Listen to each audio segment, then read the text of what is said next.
Hi friends, welcome back for reality classes. तो इससे पहले वाली वीडियो में हमने जो है सो समय प्रबंधन के बारे में जान लिया था और विद्यालय में समय प्रबंधन कैसे होता है उसके बारे में हमने जान लिया था, जो समय सारणी के द्वारा।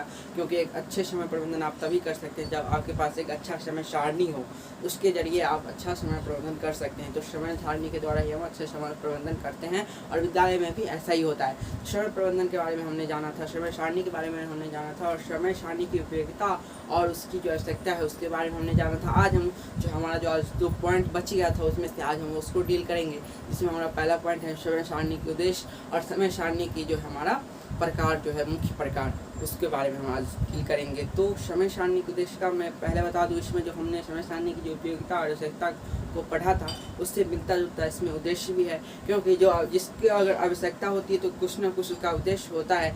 अगर आवश्यकता अगर सेम रहती है, अगर किसी को भूख लगती है तो उसका उद्देश्य क्या होता है, थोड़ा खाना खाने का अगर मिल जाए तो उसका पेट भर सके। तो मतलब थोड़ा जो जिसकी आवश्यकता पड़ती है तो उद्देश्य उसका थोड़े टाइम के लिए वही रहता है, उसका क्या रहता है, लक्ष्य वो बन जाता है जो नहीं, मुझे इसकी अगर आवश्यकता या इसकी कमी महसूस हो रही है तो मुझे इसको पूरा करना है। तो उद्देश्य भी इसमें क्या है, मिलता जुलता ही मिलेगा हमको।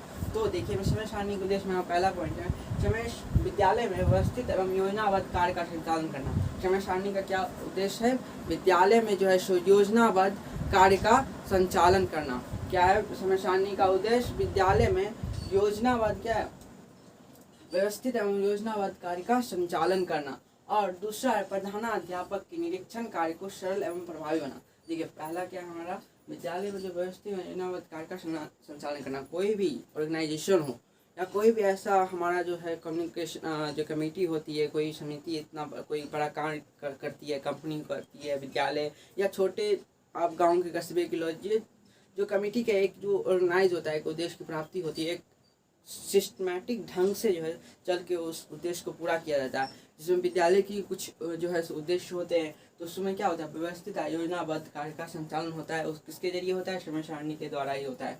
और इसका समय सारणी का उद्देश्य भी यही है, जो क्या है, जो विद्यालय के जो कार्य है, जो उसकी स्थापिका व्यवस्थित है और योजनाबद्ध कार्य जो है उसको सही से चला सके।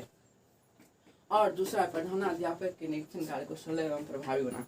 और हमारे जितने स्कूल के जो प्रधानाध्यापक होते हैं उनके कार्य को सरल बनाता है समय सारणी के द्वारा ही, निरीक्षण करता है और सरल भी सरल क्या है, प्रभावी बनाता है। निरीक्षण कार्य को सरल एवं प्रभावी बनाता है। और तीसरा हमारा विद्यालय के निर्धारित पाठ्यक्रम को निर्धारित समय में अवधि में पूरा करना। और विद्यालय के निर्धारित पाठ्यक्रम को निर्धारित समय, और इसमें एक और पॉइंट जुड़ सकती है, जो कम समय में और निर्धारित समय में पूरा हो सके। क्योंकि आपका जो है सो फिजूल का जो समय हो बर्बाद न हो, विद्यालय में आपको कम समय में और निर्धारित पाठ्यक्रम निर्धारित समय अवधि में क्या है, पूरा कराना इसका एक उद्देश्य होता है समय सारणी का। चौथा है विद्यालय की पाठ्य सामग्री क्रियाओं को उचित समय पर उचित स्थान देना। अब विद्यालय की जितनी भी पाठ्य सामग्री क्रियाएं होती हैं उनको उचित समय पर उचित स्थान देना। जैसे कि कल का पॉइंट में भी एक पॉइंट ऐसा ही था, जो जिसमें अगर मैंने बताया भी था आपको, लंच के क्या हो, लंच के ठीक बाद खेलना ना पड़ जाए। अगर कोई बच्चा अगर खाना खा रहा है, तुरंत खाना खाया तुरंत खेलने जा रहा है, तो उसको बहुत सारे ऐसे जो है पेट दुखना, ऐसे सारे बहुत जो है सो उसमें अंदर में जो है जो ये सब उत्पन्न हो सकते हैं। दर्द होने लगता है पेट में, या कोई अगर कूद ही लेता है खाने के बाद, तो ऐसा ऐसा जो है बच्चों में खराबी करता है। तो इसलिए जो ऐसा पाठ्यक्रम जो जिस काम जो समय पर जो परफेक्ट लगे उस समय अवधि में उसी काम को करना समय सारणी में ये संगठित होता है। क्या होता है, उचित समय पर उचित स्थान देता है समय सारणी के द्वारा, और उसी के जरिए विद्यालय सारा काम होता है। उसके बाद है पाँचवा, विद्यालय में पाठ्यक्रम का विषयवार विभाजन बच्चों की मानसिक एवं शारीरिक योग्यता के आधार पर करना। अब विद्यालय में पाठ्यक्रम का क्या हो, जो बच्चों की जो शारीरिक क्षमता सोचने की हो, जो मानसिक क्षमता हो, उसी के आधार पर ऐसा क्या हो सके, जो है विभाजित हो सके, विभाजन हो सके। आप पहले वाले बच्चों को आप तीसरा क्लास वाला कुछ पढ़ाइए तो उसे कुछ समझ में नहीं आएगा। या आप इस पॉइंट को लेके चलिए, अगर हमारा जो चेतना सत्य असेंबली होता है स्कूल में, वो सुबह को ही अच्छा लगता है, अब छुट्टी वक्त होने लगे तो वो भी अच्छा नहीं लगेगा। तो क्या है, उचित समय पर उचित कार्य को कोई दे रहा है, करा रहा है, तो उसके यहाँ पे लिखा है समय सारणी के द्वारा ही कराता है कोई। और समय सारणी में भी लिखा रहता है जो क्या समय पर कितने अवधि तक कुछ ऐसा कराना चाहिए, असेंबली इतने मिनट की होगी, एक क्लास इतना मिनट का होगा, ये क्लास में अगर ये टॉपिक पढ़ाना है तो ये से शिक्षक पढ़ाएंगे जो इसके स्पेशलिस्ट है। बहुत सारे ऐसे ऐसे जो है सो बांट के दिया जाता है समय सारणी में। और मैंने ये 5 पॉइंट लिखे हैं, आप इसमें और पॉइंट जोड़ सकते हैं जो समय सारणी के क्या क्या उद्देश्य हैं। बच्चों में क्या है, कम समय में जो है ज़्यादा पढ़ाई कर सके, यानी जो अच्छे तरीक़े से उसमें विकास हो, सभी और सभी स्थान का क्या हो, सभी तरह से विकास हो, इस प्रकार समय सारणी को बनाना चाहिए।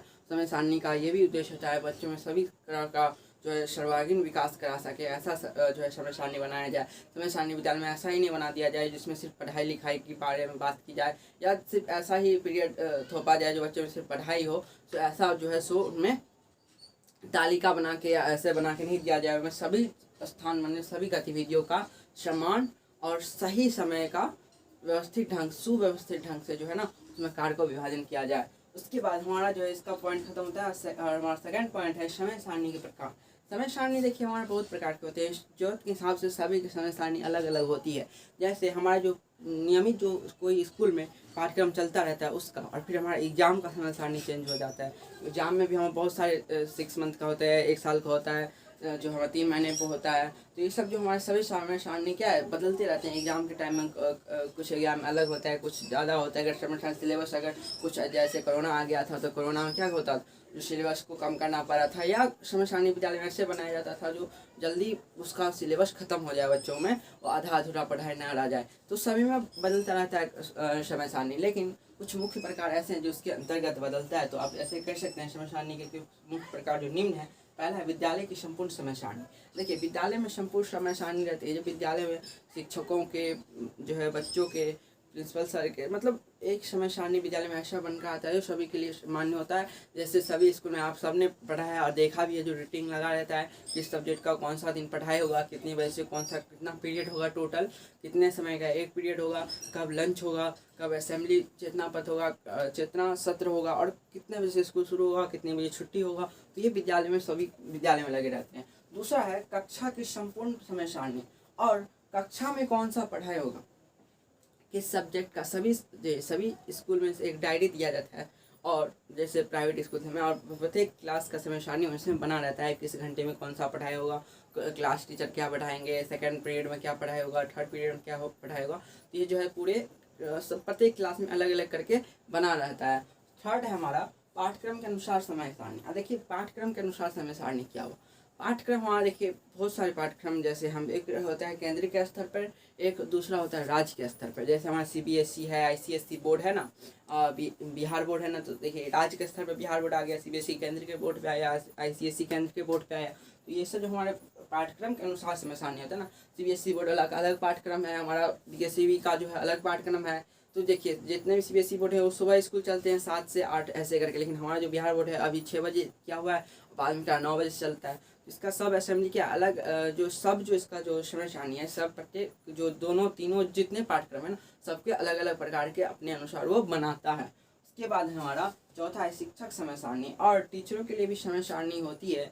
जो आप टीचर बनने जा रहे हो तो आपको ये मालूम रहना चाहिए, शिक्षक को भी जो है सो अभी आप जितने भी इंटर्नशिप में होंगे तो आपको भी जो देखना पड़ेगा, लेसन प्लान की कॉपी भरनी पड़ेगी, जो कैसे आप बच्चों को क्या पढ़ा रहे हो, कितना टॉपिक पढ़ा रहे हो, कितना टाइम में पढ़ा रहे हो, और कितना पीरियड पे आप जा रहे हो, जो आप इतना मिनट क्या पढ़ा रहे हो, कैसे पढ़ा रहे हो, सब आपको भरना पड़ता है। तो उसमें शिक्षक की समय सारणी आती है स्कूल समय, जो क्या शिक्षक कौन से शिक्षक क्या पढ़ाएंगे, क्या जो है कैसे पढ़ाना है, उस सबको आपको ये लेसन प्लान वाला कॉपी में भी भरना पड़ता है। तो शिक्षक के भी जो है सो एक समय सारणी बन के आती है। प्रत्येक शिक्षक के प्रिंसिपल सर हो जो हैं उनके लिए, जो हमारे जितने जो प्रत्येक क्लास के क्लास टीचर होते हैं, चाहे जितने भी मास्टर हमारे स्कूल के लिए ना, उनके भी जो है हमारे जो इतने प्रधानाध्यापक हैं वो एक समय सारणी तय करते हैं। जो सबका क्लास टीचर जो है सो एक कोई फिक्स रहता है, समय सारणी के द्वारा ही होता है ना। जो ये सर जो हैं ये फर्स्ट पीरियड रहेंगे, यानी इस क्लास के क्लास टीचर हैं, ये क्लास के क्लास टीचर, मतलब प्रत्येक को जो है प्रत्येक टीचर को बांटा रहता है। तो क्या होता है, शिक्षक समय सारणी के द्वारा ही होता है। आज हमारा जो है समय सारणी का जो है सो कंप्लीट होता है। अब हम अगले वीडियो में जो है सो आपदा प्रबंधन पे डील करेंगे। उसके बाद हम बाल संसद मीना मंच पे, उसके बाद हमारा F4 का यूनिट 1 जो है सो कंप्लीट हो जाएगा। उसका हम यूनिट 2 शुरू करेंगे।